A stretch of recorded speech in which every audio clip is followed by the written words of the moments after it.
భక్తి సమాచారం వాట్సాప్ ఛానల్లో జాయిన్ అవ్వండి. అన్ని విశేషాలు ఎప్పటికప్పుడు తెలుసుకోండి. బిగ్ టీవీ ప్రేక్షకులకు నమస్కారం. ప్రస్తుతం మనతో పాటు ప్రముఖ ఆధ్యాత్మికవేత్త జ్యోతిష్య పండితులు డాక్టర్ గుండెపూడి శివ సుధీర్ శర్మ గారు మనతో పాటు ఉన్నారు. మనకున్న సందేహాలకు సమాధానం అలాగే పరిహారాలు అడిగి తెలుసుకుందాం. నమస్కారం గురువు గారు. శ్రీమాత్రే నమః. శ్రీ గురుభ్యో నమః. సంకష్టహార చతుర్థి రోజు ఎలాంటి విధి విధానాలు చేయాలి? ప్రతి నెల కూడాను పౌర్ణమి వస్తుంటుంది, అమావాస్య వస్తుంటుంది, ఏకాదశులు వస్తూ ఉంటాయి. అలాగే మాస శివరాత్రి అని చెప్పి శివుడికి సంబంధించినటువంటి మాస శివరాత్రి వస్తుంటుంది. అలాగే సంకష్టహర చతుర్థి కూడా ప్రతి నెల వస్తుంది. ఓకే గురువు. పౌర్ణమి తర్వాత వచ్చేటువంటి 4వ రోజునే చతుర్థిని సంకష్టహర చతుర్థి అంటారు. దీన్ని సంకటహర చతుర్థి అని కూడా పిలవచ్చు. సంకష్టాన్ని కొంతమంది పిలుస్తూ ఉంటారు. సంకటం అంటే ఏంటి? కష్టం.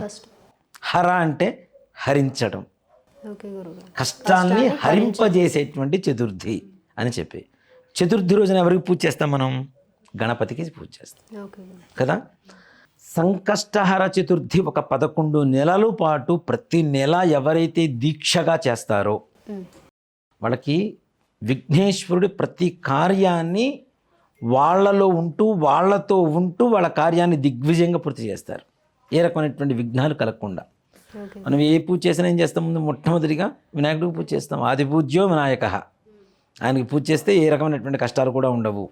ఆయనకు పూజ చేసేటువంటి సమయంలో కూడా అదే మనం చెప్పేది. నేను పలానా పూజ చేస్తున్నాను, పలానా వ్రతం చేస్తున్నాను, పలానా కార్యం చేస్తున్నాను, నాకు విఘ్నాలు కలగకుండా చేయవయ్యా అని చెప్పి మనం పూజ చేస్తూ ఉంటాం. అలాంటిది ఆయనకి ఇష్టమైనటువంటి రోజున పూజ చేస్తే ఎక్కడ విఘ్నాలు కలుగుతాయి మనకి చెప్పండి? ప్రతి ఒక్కరు కూడా నిర్విఘ్నంగా ముందుకు వెళ్ళిపోతాయి. అందుకని ఆయన శ్లోకాల్లో కూడాను మనం చాలామంది శుక్లాంబరధరం విష్ణు అని చెప్పి గణపతి శ్లోకం చెప్తారు. అది గణపతి శ్లోకం కాదు, అది విష్ణుమూర్తి శ్లోకం. అది చాలామంది కూడాను గణపతికి చెప్పుకుని ఉంటారు. శుక్లాం బరధరం విష్ణుం శశివర్ణం చతుర్భుజం ప్రసన్నవదనం ధ్యాయే సర్వ విఘ్నోపశాంతయే. విఘ్నోపశాంతయ అనగానే వెంటనే వినాయకుడిని అనుకుంటాం మనం. అది విష్ణుమూర్తికి సంబంధించినటువంటి శ్లోకం. అందుకని గణపతి శ్లోకం ఉంటుంది. దీంట్లో సంకటహర గణేశ స్తోత్రం అని ఒకటి ఉంటుంది. సంకటహర గణేశ స్తోత్రం కదా. గణపతికి ముఖ్యంగా నవగ్రహాలలో కేతుగ్రహం యొక్క అధిష్టాన దేవతే గణపతి. కేతుగ్రహం ద్వారా కలిగేటువంటి నష్టాలు ఏవైతే ఉంటాయో అవన్నీ కూడా నివారణ గణపతి కలుగు చేస్తూ ఉంటాడు. అందుకని మనం గరికతో పూజ చేస్తాం కదా గణపతికి. చాలామంది ఎందుకు చేస్తాము అనేది ఎవరికీ తెలియదు. గరిక పూజ చేయాలి, దేవుడికి చేస్తే మంచిది, అంతే. గణపతికి ఇష్టమైనటువంటి వస్తువులు ఏంటి అంటే గరిక. కేతువుకి అధిష్టాన దేవత గణపతి కాబట్టి ఆ గరికతోనే గణపతికి పూజ చేస్తాం. పూజ చేస్తే కేతుగ్రహం ఇచ్చేటువంటివి ఏంటి? ముఖ్యంగా వివాహం, సంతానం, ఆరోగ్యం, చర్మ సంబంధమైనటువంటి వ్యాధులు, ఇవన్నీ కూడాను కేతుగ్రహ కంట్రోల్లో ఉంటాయి. అలానే అనుకున్న పనులు కాకుండా దాంపత్య జీవితం సంతోషమయంగా లేకుండా ఉండడానికి క్రోధం, ఎక్కువగా కోపం వస్తుంటుంది చూడండి, అలాగే మెంటల్ డిప్రెషన్, వీటన్నిటి కూడా కారణం ఎవరంటే కేతుగ్రహం. వీటన్నిటిని దూరం చేసేటువంటి వాడు ఎవరు అంటే కేతువు. ఇప్పుడు మీరున్నారు నాన్న, మీతో పని ఉంది, మీరు నా మాట వింటలేదు, మీ అమ్మగారి దగ్గరికి వెళ్ళి నేను రికమెండ్ చేయించుకున్నా, మీరు నా మాట వింటారా వినరా, నాకు పని చేసి పెడతారా లేదా? అలాగే కేతుగ్రహాన్ని మనం డైరెక్ట్గా టచ్ చేయలేనటువంటి స్థాయిలో గణపతిని పట్టుకుంటే ఆటోమేటిక్గా మనకి కేతుగ్రహం ద్వారా వచ్చేటువంటి నష్టాలు మొత్తం వెళ్ళిపోతాయి. ఈయన ఇచ్చేటువంటి లాభాలన్నీ ఇస్తూ ఉంటాడు.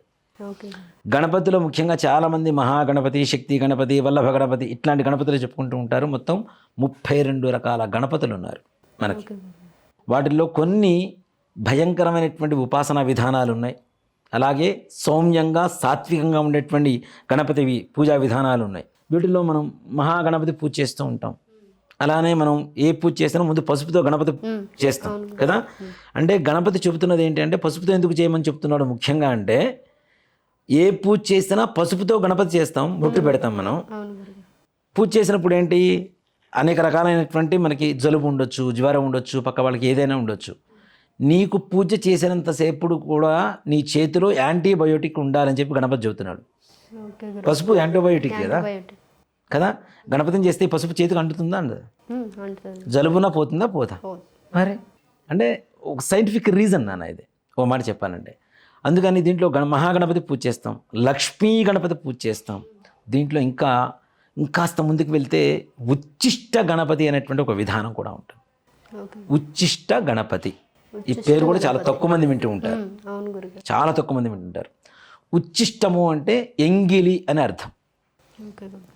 ఈ గణపతి విగ్రహాన్ని ఎవరైతే వేప చెట్టు వేరుతో కానీ తెల్ల జిల్లేడు చెట్టు వేరుతో కానీ తయారు చేయించుకొని ఒక యంత్రం మన నేల మీదనే జస్ట్ ఒక చిన్న స్టిక్ తీసుకొని యంత్రం వేసి, గణపతి యంత్రం వేసి ఆ గణపతి విగ్రహాన్ని దాంట్లో పెట్టి ఉండ్రాళ్ళు నివేదన పెట్టి స్వామివారికి అవి తింటూ ఎవరైతే జపం చేస్తారో దాన్ని ఉచ్చిష్ట గణపతి విధానం అంటారు. ఓకే. ఉచ్చిష్టం అంటే ఎంగిలి అని చెప్పారు కదా, తింటూ ఉన్నాడు కదా ఎంగిలే కదా, సో దీన్ని ఉచ్చిష్ట గణపతి విధానం అంటారు. ఓకే గురు. అతి త్వరితగతిన ఉన్నత స్థానానికి చేర్చేటువంటి గణపతి. ఓకే గురుగారు. ఉచ్చిష్టము అంటే ఎంగిలి అని వస్తుంది, ఉన్నత స్థానం అని కూడా వస్తుంది. అతి త్వరితగతిన మనం స్టార్ట్ చేసిన ఒక 1 మంత్కి వీళ్ళ స్టేజ్ మారిపోతూ ఉంటుంది. ఒక గురుస్థానానికి అంటే బెస్ట్ పొజిషన్కి వెళ్ళిపోతూ ఉంటారు. వాళ్ళు ఏదైతే సంకల్పం చెప్పి చేస్తున్నారో ఆ సంకల్ప సిద్ధి తప్పనిసరిగా అతి త్వరితగతిన ఇచ్చేటువంటి గణపతే ఉచ్చిష్ట గణపతి అంటారు. ఇది చేయడం కొంచెం ప్రమాదకరం, భయంకరం, అలాగే అతి జాగ్రత్తగా చేయాలి. అది అందరూ చేయలేరు కాబట్టి అది కొంతమంది, నిజంగా మాట చెప్పాలంటే మన భారతదేశంలోనే మహా అయితే ఒక 400-500 మంది చేస్తుంటారు, అంతమించి ఎక్కువ మంది చేయరు దాన్ని. అంటే జాగ్రత్తగా ఉండాలి కదా, దేనికి వచ్చిన బాధ, మనం ఏదైనా చిన్న తప్పు చేస్తే మనకి ఎక్కడ శిక్ష పడుతుందో అనేటువంటి ఒక భయం ఉంటుంది ఎక్కువగా. అలాంటి భయాలు లేకుండా ఉండాలంటే చక్కగా మనం ఉండేటువంటి గణపతి దేవాలయంలోనూ, లేదంటే నిజంగా ఇందాక చెప్పినట్టుగానే వేప చెట్టు వేరు కానీ లేదా తెల్ల జిల్లేడు చెట్టు వేరుతో కానీ గణపతి చిన్న విగ్రహాన్ని, ఇంత విగ్రహాలు అక్కర్లేదు. ఎందుకు ఈ వేర్లతోనే చేయాలి ముఖ్యంగా అంటే, వేప అంటే లక్ష్మి, లక్ష్మీ గణపతి వచ్చేసాడు ఇంటికి, అయిపోయింది. తెల్ల జిల్లేడు ఎందుకు చేయాలి, శ్వేతార్క గణపతి అంటాం దీన్ని. మనం తెల్ల జిల్లేడు చెట్టు ఇంట్లో ఆగ్నేయ మూలలో వేస్తే ఒక రకమైనటువంటి ఆకారం వస్తుంది, ఈశాన్య మూలలో వేస్తే ఇంకో రకమైనటువంటి ఆకారం వస్తుంది కింద చెట్టు వేరుకి. ఈశాన్యంలో చెట్టు ఉందనుకోండి మన ఇంట్లో, ఆ చెట్టు వేరు ఉత్తరం వైపు పాకున్నటువంటి వేరును కట్ చేయకుండా తీయగలిగితే గణపతి సాక్షాత్కరిస్తూ ఉంటాడు. అంటే ప్రకృతి సిద్ధంగా వేరులోనే గణపతి కనపడతాడు మనకి, మనకి చెక్కాల్సిన అవసరం లేదు. కానీ అలా కాకుండా అంత పరిస్థితి మేము తెచ్చుకోవాలని చేయలేము అనుకుంటే కనీసం చెట్టు వేరు కనపడితే దాంతో చిన్న గణపతి విగ్రహం తయారు చేయించుకొని గణపతికి ఓం గం గణపతయే నమః, ఇందు నుంచి పెద్ద బీజాక్షరాలు చెప్తే అవి కూడా తప్పే అవుతాయి. కాబట్టి ఓం గం గణపతయే నమః అనేటువంటి మంత్రంతో గరికతో, గరిక కూడాను మనం కట్ చేయకుండా భూమి లోప నుంచి తీయాలి, మూలంతో తీయాలి. మూలంతో తీసినటువంటి గరికతో గణపతికి ఎవరైతే పూజ చేస్తారో స్వామివారికి ఎన్ని నివేదనలు పెట్టినా ఉండ్రాళ్ళు బెల్లం ఈ రెండింటికి మించింది ఇంకేమీ లేదు. అంత ఇష్టమైనటువంటి నైవేద్యం ఏదైనా ఉందంటే మీరు పండ్లు పెట్టండి, కొబ్బరికాయలు పెట్టండి, ఒక 1000 కొబ్బరికాయలు పెట్టండి, ఏమైనా పెట్టండి, ఆయన సంతృప్తి పడేది దేనికంటే ఉండ్రాళ్ళు, చిన్న బెల్లం ముక్క. ఉండ్రాళ్ళు అంటే మనం నిన్ను చేయాల్సిన అవసరం లేదు, చిన్నవి కొద్దిగా చేసుకోండి, 21 చేసుకోండి ఇంట్లో చక్కగా. ఇది కూడాను స్వామివారికి సంకష్టహర చతుర్థి రోజున చాలామంది ఉదయం పూట పూజ చేస్తూ ఉంటారు. ప్రదోషకాలంలో చేసేటువంటి పూజ వల్లే అత్యంత తొందరగా మనకి ఆయన అనుగ్రహం కలుగుతుంది. శివ కుటుంబం మొత్తం కూడా ప్రదోషకాలమేనా పూజలు చేయాలి అంటే, మనకి సుబ్రహ్మణ్య షష్ఠి చేస్తాం, సాయంకాల సమయంలో చేస్తాం. మాస శివరాత్రి, మహాశివరాత్రి ప్రదోషకాలంలోనే చేస్తాం. దేవి నవరాత్రులు మొత్తం రాత్రిపూటే చేస్తాం, అవునా? అలాగే మనకి వసంత నవరాత్రులు తీసుకోండి, వారాహి నవరాత్రులు తీసుకోండి, రాజశ్యామల నవరాత్రులు తీసుకోండి, ఇవన్నీ కూడా శివ కుటుంబానికి సంబంధించినటువంటి దేవతలు వీళ్ళందరూ కూడాను. కాబట్టి ఈ నవరాత్రులు చేసినా కూడా ప్రదోషకాలం నుంచి పూజను మొదలు పెడతాం. కాబట్టి గణపతి కూడా శివ కుటుంబంలో ఉన్నటువంటి శక్తే. కాబట్టి సాయంకాలం 6:30 గంటల నుంచి ప్రారంభించి ఈ గణపతికి పూజ చేయడం ద్వారా తొందరగా మనం అనుకునేటువంటి సంకల్ప సిద్ధి జరుగుతుంది. గరికతో ఓం గం గణపతయే నమః అని ఒక 108 సార్లు చక్కగా జపం చేసుకుంటూ ఒక్కొక్క గరిక తీసుకొని స్వామివారి పాదాల దగ్గర పెట్టి, అందులో గణపతికి కూడా చాలామంది అక్షతలు వాడమంటే పసుపు అక్షతలు వాడతారు, రక్తాక్షతలు వాడాలి. ఇప్పుడు మన గణపతి ఎలా ఉంటాడు, ఏ రంగులో ఉంటాడు అసలు గణపతి? మనం ఏనుగు చూస్తాం కదా, కాదు, ఆయన ఉండేది ఎర్రటి వర్ణంలో ఉంటాడు గణపతి. రక్తవర్ణంలోనే ఉంటాడు. రక్తవర్ణ పుష్పాలు అంటే ఇష్టం ఆయనకి, ఎర్రటి పూలు అంటే ఇష్టం. ఇప్పుడు మందారం, గులాబీ ఇట్లాంటివి ఉంటాయి కదా, అలాంటి వర్ణాలంటేనే ఇష్టం ఆయనకి. అలాగే అక్షతలు కూడా రక్తాక్షతలతోనే పూజ చేయాలి గణపతికి. ఇవి తప్పనిసరిగా మనం చిన్నవే, పెద్ద విషయాలు కూడా కాదు, కానీ ఇలాంటి వాటిని మనం పట్టించుకోకుండా మామూలు నార్మల్గా పసుపు అక్షతలతో పూజ చేస్తూ ఉంటాం. కాబట్టి రక్తాక్షతలతో, రక్తవర్ణ పుష్పాలతో అంటే ఎర్రటి పుష్పాలతో స్వామివారికి పూజ చేస్తూ, గరికతో పూజ చేస్తే ఎవరైతే ఉండ్రాళ్ళు బెల్లం నివేదన పెడతారో ఆ బెల్లం కూడాను చదువుకునేటువంటి పిల్లలకి పెట్టకూడదు, మరలా ఇంట్లో పెద్దవాళ్ళు మాత్రమే తినాలి.